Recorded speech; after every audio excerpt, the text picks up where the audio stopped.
لله على إحسانه والشكر له على امتنانه والصلاة والسلام على رسوله أما بعد أعوذ بالله من الشيطان الرجيم وإذا سألك عبادي عني فإني قريب۔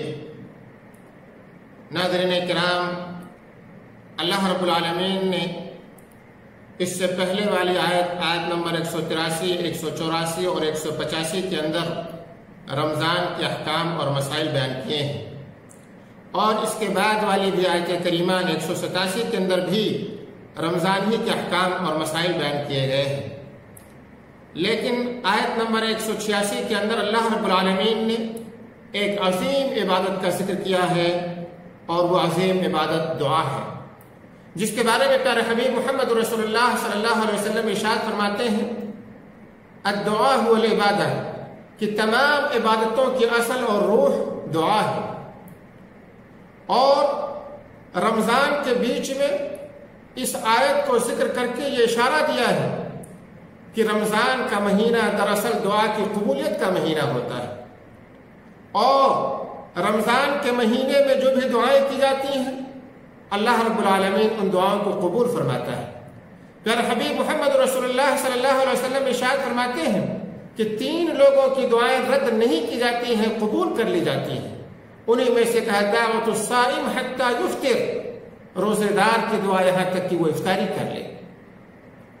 اسی طرح سے دوستو، اس آیت کریمہ کے اندر ایک اور چیز جو بڑی اہم بیان کی گئی ہے کہ دیکھیں، ایک مرتبہ نبی اکرم صلی اللہ علیہ وسلم کی خدمت میں ایک دیہاتی ایک اعرابی آیا اور پوچھا کہ اے نبی اکرم صلی اللہ علیہ وسلم آپ بتلائیں کہ ہمارا رب ہم سے قریب ہے، اسے ہم آہستہ آہستہ پکاریں یا دور ہے کہ ہم زور زور سے پکاریں؟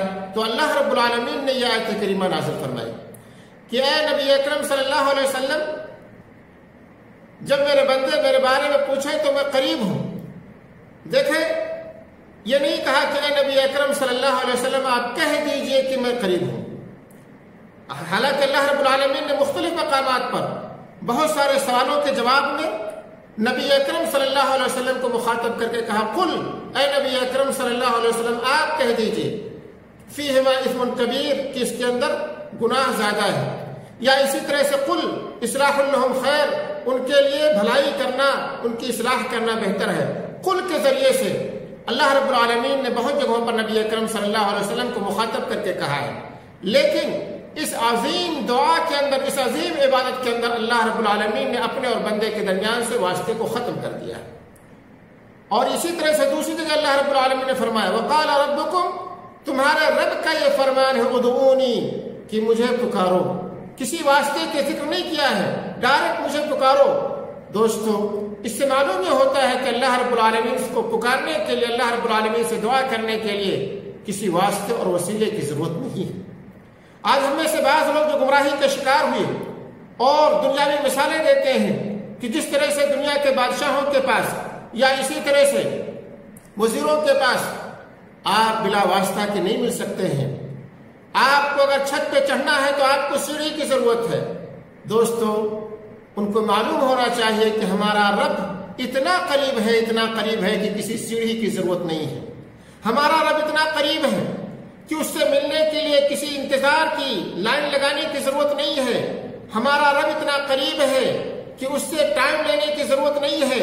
ہمارا رب اتنا قریب ہے کہ اس کے لیے سفر کرنے کی ضرورت نہیں ہے، بلکہ ہمارا رب جہاں بھی چاہو، جس وقت بھی چاہو، جس گھڑی میں بھی چاہو، اپنے رب کو، ہمارے رب کو پکارو، ہمارا رب ہم سے قریب ہے۔ کہ حبیب محمد رسول اللہ صلی اللہ علیہ وسلم کے ایک حدیث میں آپ حضرات کے سامنے پیش کرتا چلوں۔ ابو موسیٰ اشعری رضی اللہ عنہ کہتے ہیں کہ ہم لوگ ایک سفر میں تھے، جب کسی ٹیلے پر پہنچتے، کسی وادی میں اترتے تو زور سے تکبیریں کہا کرتے تھے۔ نبی اکرم صلی اللہ علیہ وسلم ہمارے پاس تشریف لائے اور کہا ایھا الناس اربوا علی انفسکم، اے لوگو تم اپنے آپ پر رحم کرو، تم کسی بہرے اور گونگے کو نہیں پکار رہے ہو، بلکہ تم سننے والے، ہمیشہ سننے والے اور دیکھنے والے کو پکار رہے ہو، اور اس ذات اور اس ہستی کو پکار رہے ہو جو تمہاری سواری کی گردن سے بھی زیادہ تم سے قریب ہے۔ اللہ رب العالمین جو اپنے بارے میں فرماتا ہے کہ ہم انسان کے شہر رگ سے بھی زیادہ قریب ہیں، کیا اس کو پکارنے کے لیے، اس سے مانگنے کے لیے کسی واسطے اور وسیلے کی ضرورت ہے؟ ہمارا رب ان ربی قریب مجیب، ہمارا رب قریب ہے اور اسی طرح سے قبول کرتا ہے۔ ہمارا رب تو کہتا ہے کہ پیارے حبیب محمد رسول اللہ صلی اللہ علیہ وسلم بیان فرماتے ہیں کہ روزانہ آسمان دنیا پر نازل ہوتا ہے اور کہتا ہے کوئی جو مجھ سے مانگے اور میں اس کو عطا کروں، ہے کوئی جو اپنے گناہوں کی مغفرت کرے اور میں اس کے گناہوں کو بخش دوں۔ ہمارا رب تو وہ ہے کہ جب ہم سجدے کی حالت میں جاتے ہیں تو ہم سے اور زیادہ قریب ہو جاتا ہے۔ ہمارا رب تو وہ ہے کہ جب رات کے آخری حصے کے اندر ہم جب عبادت کرتے ہیں تو اور زیادہ ہم سے قریب ہو جاتا ہے۔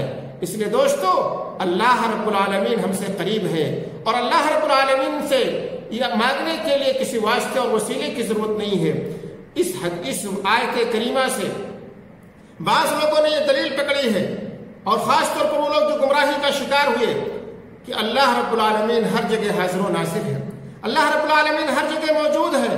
نہیں دوستو، اللہ رب العالمین اپنی ذات کے اعتبار سے عرش پر موجود ہے۔ الرحمن علی العرش استوى، ہاں اللہ تعالیٰ اپنے علم کے اعتبار سے ہر چیز کا احاطہ کیے ہوئے ہے۔